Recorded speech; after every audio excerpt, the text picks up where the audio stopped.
একটি কালো বেড়াল রাতের রাস্তার ধারে তেঁতুল গাছে সাদা ছায়ামূর্তি, ভেসে আসছে কিসের গন্ধ। ঘটনায় শোরগোল গোটা এলাকায়। রাস্তার পাশে থাকা এই তেঁতুল গাছকে ঘিরেই এখন সরগরম গোটা এলাকা। রাত হলেই নাকি তেঁতুল তলা দিয়ে যাতায়াত করা রীতিমতো দুঃসহ হয়ে উঠেছে। স্থানীয়দের দাবি, অনেকের চোখেই নাকি অস্বাভাবিক বিষয় ধরা পড়েছে। কেউ আবার সরাসরি বলছেন এই তেঁতুল গাছেই নাকি ডেরা বেঁধেছে ভূতে। কেউ দাবি করছেন রাত হলেই নাকি এলাকায় মাছের আঁশটে গন্ধে ভরে যাচ্ছে। কেউ বলছেন রাতে গাছের নিচ থেকে যাওয়ার সময় পেছন থেকে টেনে ধরে। কেউ আবার বলছেন কালো বেড়াল লাফ দিয়ে গাছে উঠে যাওয়ার পর হঠাৎই নিখোঁজ হয়ে যায়। স্থানীয় মহিলা শ্বেতা ভট্টাচার্য জানালেন, আমার কানেও কিছু কথা এসেছে। আমার দোকানের এক কাস্টমারের সাথেও এমন অদ্ভুত ঘটনা ঘটেছে। খাওয়া দাওয়া করে রাত্রিবেলায় যাচ্ছিলেন, ওনার সাথে ওনার মেয়েও ছিলেন, ওনার ওয়াইফও ছিলেন।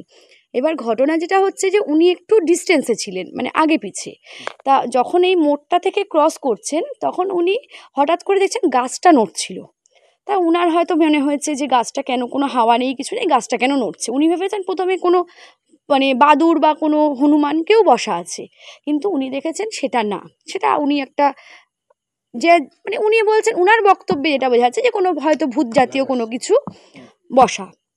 তা সেই ক্ষেত্রে উনি ওনার মেয়ে এবং স্ত্রী তিনজনেই ভয় পেয়েছেন এবং ওনারা তাড়াতাড়ি করে ওখান থেকে চলে গেছেন এবং উনি পরের দিনকে ওনার মেয়ে বউকে জানিয়েছেন। তবে আমরা বিজ্ঞানের যুগের মানুষ, এসব কথা বিশ্বাস করিনি। তবে লোকমুখে এই সব অদ্ভুত কথা ছড়িয়েছে অশোকনগর পৌরসভার 18 নম্বর ওয়ার্ডের মাতৃসদন এলাকায়। রহস্যটা ঠিক কী দেখার জন্য সহকারী চিত্রগ্রাহককে নিয়ে রওনা দিলাম।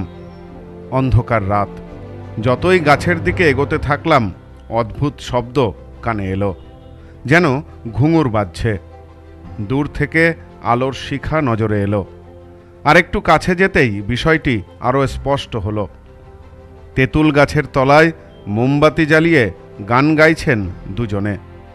রাতের নিস্তব্ধতা ভেদ করে সেই গান ছড়িয়ে পড়ছে অনেক দূরে।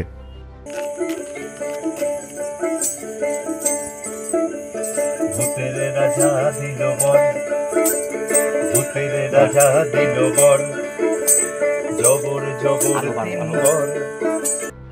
জানা গেল এই গাছকে ঘিরে নানা কথা ছড়িয়েছে, তাই সাধারণের কাছে বার্তা দেওয়ার জন্য রাতে গাছের নিচে বসে গান গাইছিলেন স্কুল শিক্ষক তথা সঙ্গীত শিল্পী দেবজ্যোতি আচার্য, সাথে দোতারা বাদক গোবিন্দ দে। এসবের মধ্যেই স্কুটি নিয়ে গাছতলায় হাজির এক দম্পতি। তারা জানালেন লোকমুখে ভূতের কথা শুনে তারা নাকি রাতে এখানে এসেছেন। ওই দম্পতি ঠিক কি বললেন আসুন আপনাদের শোনাবো। ভূত দেখতে এলাম। কি খবর পেলেন? যে গাছে নাকি ভূত পা ঝুলিয়ে বসে থাকে, সাদা রঙের একটা ভূত। আচ্ছা, ওই জন্য দেখতে এলেন? হ্যাঁ। না, এখানে তো দুজনেই দাঁড়িয়ে দেখলাম অনেকক্ষণ, এরকম কোনো ব্যাপারই নেই, এরকম কোনো ব্যাপারই আমি দেখলাম মানে এরকম কিছু ভাবার প্রয়োজন নেই, আতঙ্ক ছড়ানোর কোনো ব্যাপার নেই। নর্মাল যারা এখান থেকে যাওয়া আসা করতেন ডেলি, এখানে নিজেদের বাড়ি বলুন বা এমনি নিত্যযাত্রী যারা, তারা নর্মালি যেতে পারে, এরকম কোনো ব্যাপার নেই। কিছু সময়ের মধ্যেই এলাকায় হাজির আরেক দল যুবক। তাদের এক সদস্য জানালেন, লোকের কাছে শুনে আমরা বন্ধুরা দল বেঁধে এখানে এসেছি, তবে আমাদের চোখে সেরকম কিছু ধরা পড়েনি। সে ভূতের খবর শুনে এসেছি, এবার আসতে ভয় পাচ্ছিলাম, কিন্তু যখন দেখলাম গান বাজনা আওয়াজ হচ্ছে তখন আমরা ছুটে চলে আসলাম দেখার জন্য যে এখানে কী হচ্ছে। আর প্রথমে আমরা আসতে ভয় পাচ্ছিলাম, এখানে সবাই এলাকারবাসী সবাই আর কি ভয় পাচ্ছিল আসার জন্য, এবং আমাদের এখানে পিছনে আরও ছেলেপেলে বন্ধুরা এসছে দেখার জন্য যে এখানে কি সত্যিই কি ভূত আছে নাকি, তাই জন্য। কিন্তু আমরা যখন পাশ দিয়ে যাচ্ছিলাম তখন এই গানটার আওয়াজ শুনে আমাদের ভালো লাগলো এবং আমরা আসলাম এবং দেখলাম যে এখানে ভয়ে অনেকটা ভয়মুক্ত হয়ে গেছি। এবার আমরা এখানে যাতায়াতের হয়েছি, মানে বুঝতে পারছি যে এখানে সেরকম কিছু নেই, এবং এই দাঁড়াটা গান করলো খুবই ভালো লাগলো। তবে তেনাদের অস্তিত্ব থাকুক বা না থাকুক, অশোকনগরের এই এলাকায় এখন রাত হলেই ভূত দেখতে ছুটে আসছেন বহু মানুষ। এ বিষয়ে অপর এক মহিলা জানালেন, আমিও রাতে এসেছি, তবে আমার চোখে এখনও সেরকম কিছু ধরা পড়েনি। শুনছিলাম এরকম যে এখানে নাকি ভূতের দেখা যাচ্ছে ভূত, কিন্তু আমি তো সেরকম একটা এই রাস্তাতে যাওয়া আসা করি না, শুনেই এসেছি এখানে। তো আপনি তো একদম ঘোর অন্ধকারের মধ্যে এখন দাঁড়িয়ে রয়েছেন। হ্যাঁ, আমার তো সত্যি আমার হাত পা ঠান্ডা হয়ে গেছে। আমি জানি না আমার এখানটায় সত্যি ভূত টুত আছে কি না। যাই হোক, হাত পা তো ঠান্ডা লাগছে। তবে দেখতে আসলাম, কিন্তু ভূত তো পাচ্ছি না দেখতে। আমরাও অনেকটা সময় গাছের পাশে কাটিয়েছি। সাথে ছিলেন সঙ্গীত শিল্পী শিক্ষক। তার গান শুনেছি। রাতের নিস্তব্ধতা ভেঙে মাঝে মধ্যে হয়তো পাখি পোকামাকড়ের ডাক কানে এসেছে, তবে আমাদের চোখেও ধরা পড়েনি কোনো অস্বাভাবিকতা। এক নম্বর যেখানে খুশি যাইতে পারি, দুই নম্বর সানি ধাপা মাগারে সাগাইতে পারি, তিন নম্বর কেমন সুন্দর ভূতের রাজা দিল বর, ভূতের রাজা দিল বর, জবর জবর তিন বর, এক দুই তিন, জবর জবর তিন বর, এক দুই তিন, ভূতের রাজা দিল, ভূতের রাজা দিল, ভূতের রাজা দিল বর।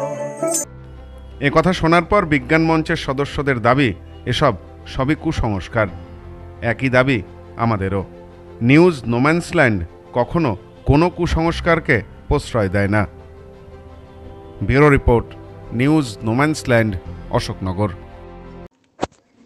পশ্চিমবঙ্গের উত্তর 24 পরগনা জেলার বনগাঁ এলাকায় সুধীর কর্মকার কলেজ অব এডুকেশন এক স্বনামধন্য এবং অতি উল্লেখযোগ্য শিক্ষণ মহাবিদ্যালয়। বর্তমান এই শিক্ষক মহাবিদ্যালয়ে নতুন শিক্ষাবর্ষে বিএড অ্যাডমিশান চলছে। তাই বিএড অ্যাডমিশান নেওয়ার বিষয়ে যে সমস্ত শিক্ষার্থীরা আগ্রহী তারা অতি সত্বর কলেজের অফিসে এসে যোগাযোগ করবেন। আমাদের কলেজের ঠিকানা গোপালনগর, চরচালকি, বনগাঁ, উত্তর 24 পরগনা। পিন নম্বর 743235।